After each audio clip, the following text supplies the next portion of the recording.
ازيكم عاملين ايه؟ وحشتوني جدا. تعالوا مع بعض نعمل سلطه المطاعم اللي بتكون في بيتزا هات، سلطه البطاطس بالمايونيز. هتعجبكم قوي.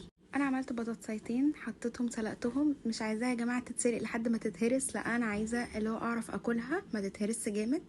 وهطلعها واصفيها كويس قوي واسيبها تبرد. ودلوقتي هنزل بالجزر، عملت جزرتين برضو نفس الكلام، هسيبها تستوي زي السوا ده كده بالظبط، اللي هو احط الشوكه ما تتهرس مني اعرف اكلها. وهنزل كمان بالفاصوليا، حابين تحطوا بسله حطوا، بس انا ما حبيتش، حبيت اعملها زي المطعم بالظبط وكانت طعمها حلو قوي. هتشوفوا النتيجه في الاخر. وكمان دلوقتي هنطلعها، هنسيب كل المكونات دي تبرد. معانا كوبايه مايونيز واحنا بننزلها كده، ما تنسوش تعملوا لايك وشير للفيديو وسبسكرايب. ومعانا معلقه ونص زبادي، وكمان معانا دلوقتي معلقه خل هنحطها. تمام.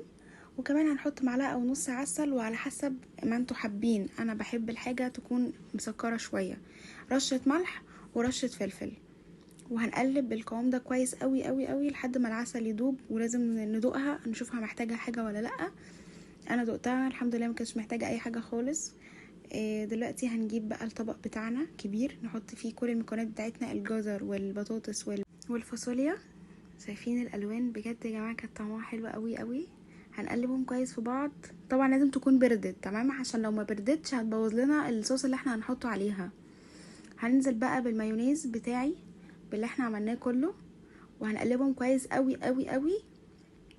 نصيحه مني ليكم، ما تدوقوش دلوقتي، دوقوها لما تبات ليله في التلاجة. يعني لازم تبات ليله في التلاجة عشان تحسوا بنفس الطعم اللي بيبقى موجود في بيتزا هات. وبس كده انا خلصت. ما تنسوش تعملوا لايك وشير للفيديو وسبسكرايب، وقولوا لي حابين تاني نعمل ايه تاني مع بعض، ولما تجربوها اكتبوا لي في الكومنتات. شايفين الجمال؟ بس شكرا. باي باي.